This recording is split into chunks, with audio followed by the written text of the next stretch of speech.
दोमैलुलु रैदुदु अखाबो गैया सान्दुंबो गैया बैसागु बोथोरा दोमैलुलु रैदुदु अखाबो गैया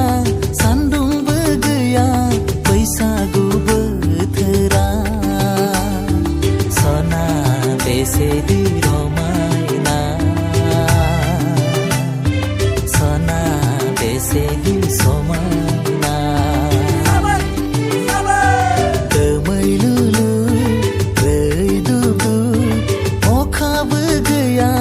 सान्दुंबो गैया बैसागु बोथोरा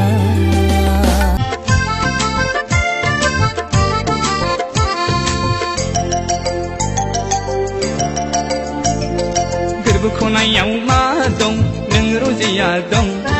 गोरबो खनायाव मा दं नोंनि महर दं आंनि मबाइल स्क्रिनाव मैगं खादा लालायनाय हावै सेन्देल गानलायनाय नों रजिनि वालपेपार दं आंनि मबाइल स्क्रिनाव मैगं खादा लालायनाय हावै सेन्देल गानलायनाय नों रजिनि जारहु महर दं गोरबो खनायाव मा दं